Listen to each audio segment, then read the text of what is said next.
Hi, welcome everybody to another edition of the Winner's Circle with myself, Ross Benjamin, and my cohort, Mr. Chip Chirimbes out of Las Vegas, Nevada, handicapper extraordinaire. Mr. Chip, how are you today? I'm great. I'm great. As long as these games keep being played, I think we're fine. How about last night, huh? I mean, today is going to be our college basketball free pick edition, but we're going to touch upon the NBA season opening this evening. And also, Chip, before we get on the basketball, what about last night? The Cincinnati Bengals, as a 14-point underdog, cashed in, not only cashed in, beat the Pittsburgh Steelers outright 27-17. That's now 3 straight losses for the Steelers, Chip, after starting the year 11-0. They don't quite look the same to me either. There's one thing about we had talked about the bang bang theory. Once you lose your first game, the second time out, maybe you don't quite have the same mojo going for your karma, and your energy may not be the same. Now we're talking about a 3-game series here for the Steelers of losses, and I think they don't look so hot for the playoffs coming up in the playoffs. So before, everyone thought maybe they were the team that could challenge Kansas City, but it doesn't look like they can be challenging anybody right now except for the Jets. Hey, don't pick on the Jets. They're coming off a win as a huge dog themselves over the Rams. Yeah, New York thinks they're Philadelphia now. After that win, they're all booing the Jets because they wanted the number 1 pick. So you can't win for losing, I guess. No. Pittsburgh went from being the number 1 seed in the AFC 3 weeks ago to now they're number 3. Buffalo hopped ahead of them now. Buffalo's the number 2 seed.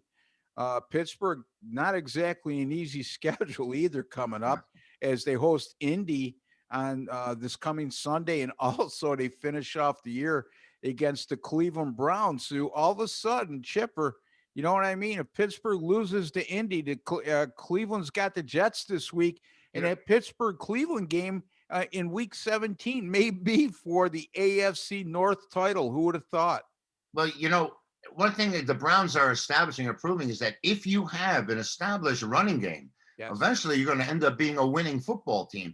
And this team, has come about. I mean, we know how bad they were in recent seasons, and now they've got that great tandem running backs, those 2 running backs.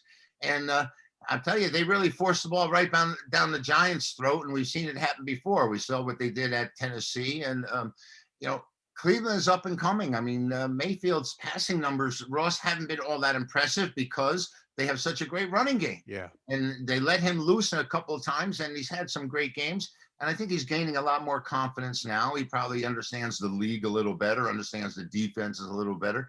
And he looks pretty mobile out there, too. I mean, throwing on the run and moving. He looks a lot better now. And, of course, having a great running game helps, but he looks a lot better now than he has since his rookie season anyway. Yeah, I mean, I never realized how good of an arm he has. When I say that, sure, you have an NFL arm, right? But the velocity in which he throws is surprising because he's not a big quarterback, Chip. Remember, he was a bigger name coming out of college than Mahomes was. Yeah. And I think they came out the same time, and Mahomes sat a year. No, Mahomes was the year before. But Mahomes did sit a year, right? I mean, Yes. And whereas Mayfield was just thrown right into the fire, and it's a big challenge, I think, for these young guys coming out of school and not having that kind of to have that kind of poise, not having the experience. It takes a little while. I mean, who was it? Aikman was 1-15, or LA, their first year out there, and the learning curve is really quick though in the NFL. Well, look how Josh Allen has matured from year 1 to year 3. Said that as we said that. And, you could appreciate even more the kind of year that rookie Justin Herbert has had for the Chargers. Yeah, look, he's still got a lot to learn, Chip, but the numbers he put up this year with a less than average team, with a less than average coaching staff beside, has been very impressive. Okay, the NBA opens tonight, Chipper. Yeah. Your thoughts? 2 games, the Lakers, Clippers, and Kevin Durant plays his first game with his new team, the Brooklyn Nets, as they host his former team, the Golden State Warriors. Steph Curry now back. Unfortunately, they lost their other guard to an Achilles injury, I believe, if I'm not mistaken. But anyway, what's your thoughts? Um, my first thought is that I think the public is going to run with the Nets, and I'm looking for that for a good portion of the season. And I'm wondering if the Nets are going to be able to mesh together. These are players that haven't played together at all, and you've got Irving and of course Durant. And the joke I saw all week long was that the Nets are trying to get Harden. They think that'll clinch the championship, and I'm saying you get Harden, you can't possibly win a championship. Yeah, nobody Not else with will see the ball. yeah, not with three guys like that on the same team, and Yeah, so that's a joke to me. But you're talking. I think you're talking about Thompson.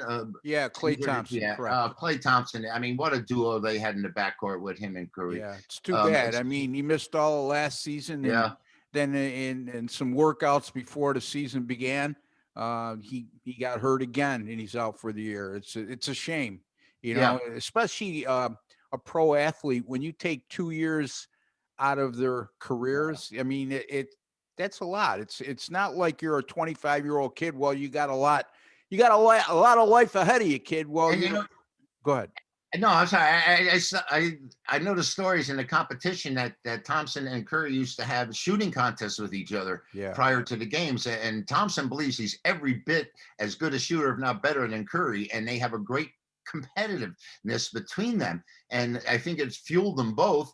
And Yes. now it's missing with Golden State, but Golden State had that horrible year last year. They were horrid, and I expected them to bounce back and play better this season. I think Green may be out for Golden State, so you're gonna have to check that the status of some of the players there. But it's an interesting opening for the season, considering that the Nets now have Durant and where he came from. And you do have a pickup for tonight, correct? In I the have a NBA? pick in another game between the Clippers and the Lakers.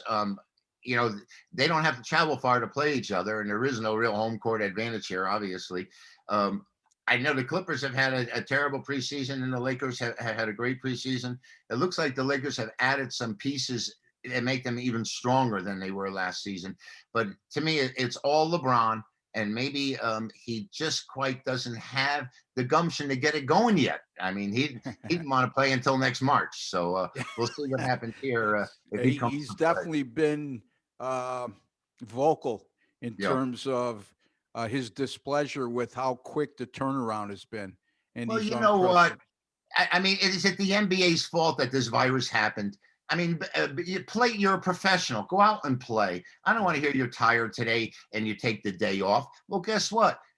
You have days off. Why don't skip a practice day? Do you have to skip a game day when I bring my 12-year-old kid to the arena? I don't like this. The way the NBA is now, and these guys, they take more time off than they do spend on the court. Yeah, and they actually have to make guidelines, the NBA, on when players could rest now. Yeah. If it's a national TV game, they're not allowed to rest. Well, that was never a factor back in the old days. I mean, I'll go back even a decade or two ago. Well, You never had to worry about that kind of stuff because, could you imagine Larry Bird saying he didn't want to play well, because this is his third game in 4 days? You know, man, you know, when you, it's why can't they? I just don't understand why isn't there more of the Ernie Banks attitude where it's a beautiful day, let's play two. let's play two. Correct. You know, Yeah. and this is a team. This is a guy that never played on a winning team in his entire career, but he loved the game. These guys love the money, and there's a big difference. And Ernie Banks was playing in a day when players weren't compensated like they are today, not even close. So, Right. in any event, let's get on to college basketball. Chipper, I had a nice winner last night, 10-star top play on Southern Illinois. They were +9 in that game and really were never threatened from the midway point of the first half. They had the lead throughout, and they won the game outright by 3. And they at one point they led by 18 in the second half.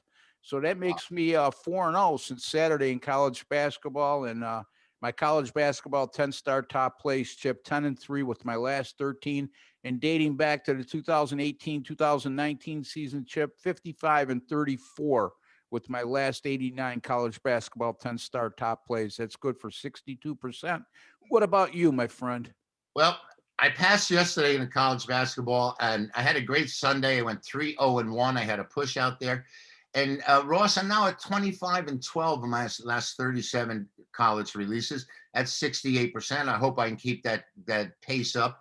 You remember we had 8 straight days where we went 2-1, Yeah. and I don't mind that at all. So I have 3 games out there today, which is Tuesday in college basketball, the one in the NBA, and just rearing to go here. And of course, we have college football out there is too, Ross, Yeah. and the bowl games are underway. And we had a big win with Appalachian State yesterday, and now there's a couple of games out there today. I know you have a side, and I have a side in the late game as well. Yeah. 2 games today, Tulane and Nevada, and interesting matchup in the nightcap where we'll see UCF take on BYU. A Yeah. really intriguing matchup, Chipper, in a lot of ways. I will have a play on that game. You as well? Yes, I do. I put it out as one after doing my research and doing a lot of following around the game. I came up with a side. I think I have a real strong winner. Did release it as a mega buck play. You know that I gave out Nevada free in the early game. So I have 2 plays out there. Nevada's going to be the early one, and then I have the big winner, mega buck winner in the late one. You can find Chip's plays at chipwins.com, folks. And yes, 2-1 for 8 consecutive days in college basketball. And then he had a losing day. And then what did he do? He bounced back with a 3-0. Yep. The man is tough, man. And you can find all his plays at chipwins.com, including his college football and NBA play tonight. Chipper, let's give out a free pick in college basketball today. What do you got? All right, you might find this humorous considering how this team beat the crap out of me in football. But I see Wisconsin coming up a 17-point favorite over Nebraska, and they've really got a great team this year. They lost to Marquette and have bounced back with 5 straight wins since then. I think they have their mojo together. I like the Badgers. They're big, they're strong, and they're very well coached. I'm going to lay the wood with Wisconsin. And this is a big number, but I expect them to win this game by 30 points. So you got Wisconsin, I believe right now they're minus 16.5 over Nebraska. Big Ten game. That game will be played in Madison, Wisconsin. I also cashed in with Wisconsin on Saturday as they just annihilated Louisville. I love the game, but by the same token, I'd be lying to you, Chip, if I thought they were going to win by that lopsided a margin. I'm so ticked off. I hope I didn't miss the boat, if you know what I mean, with the way they won. And usually when a team wins as big as they do, you look for them to come back to the pack the next time out. But I just think they have such a major advantage here over a team that they've beaten with double digits, I think like 5-6 times in a row. And, this Nebraska team just doesn't play basketball very well, and we know that. And so I just think this number is so lopsided, and I like the Badgers here. Yeah, well, they're an experienced team and they're a good team. And like you said, the only loss came in that in-state rivalry against Marquette. I had Marquette that day, and somebody else had Wisconsin, which is rare. Whereas that somebody else that I know lost in college basketball. But having said that, rub it in. I do have to rub it in because you've been so hot, for crying out loud. If I have anything to beat my chest about, I have to. It's rare. Anyway, I'm going to look at a lower profile game.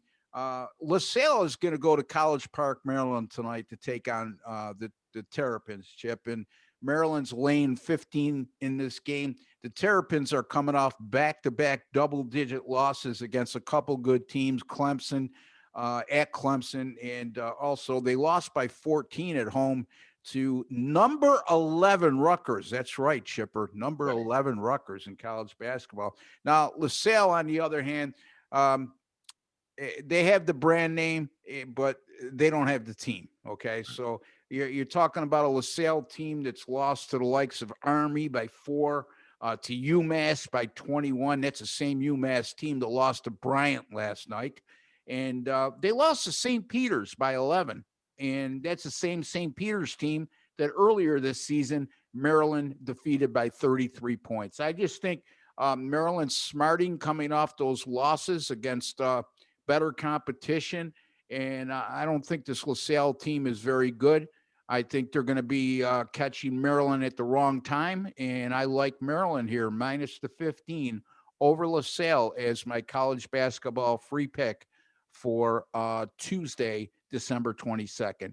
Once again, folks, I'm on Maryland minus 15 over LaSalle, and Chip Chirimbes is on the Wisconsin Badgers minus 16 and a half over the Nebraska Cornhuskers. That's our free plays for Wednesday, the 22nd. By the way, folks, our college basketball free picks on this show, since we started this segment, are 6-2 combined. So we're doing awfully well. And again, you could find my picks at rbwins.com, Chip's picks at chipwins.com. Chip, any final thoughts? No, I just feel really good about what we're seeing with the basketball and the NBA starting now. So I'm pretty excited about that. It gives us a chance to come up with a winner every single day, be it in college or pros. So it's a great time of the year for us. And with the holidays here, I'm really happy. And hey, did you get a bunch of snow, or was that just in New York? No, that was in the metropolitan New York Okay. area, which is rare because usually Western New York, where I live, Yeah. gets hammered. In the metropolitan area of New York, as you well know, isn't doesn't get the kind of snow that people might think, No. but it's a whole different world. We're 6 hours apart, so 360 miles apart. Big difference there. Anyway, Chipper, we'll be back tomorrow, and I'd like to encourage you guys to join us as we're going to have our NBA free pick segment tomorrow, as we have a full slate of games in the NBA on Wednesday. And until the next time, for Ross Benjamin and Chip Chirimbes, we like to wish each and every one of you a very happy holiday season. Stay safe, God bless, and good luck.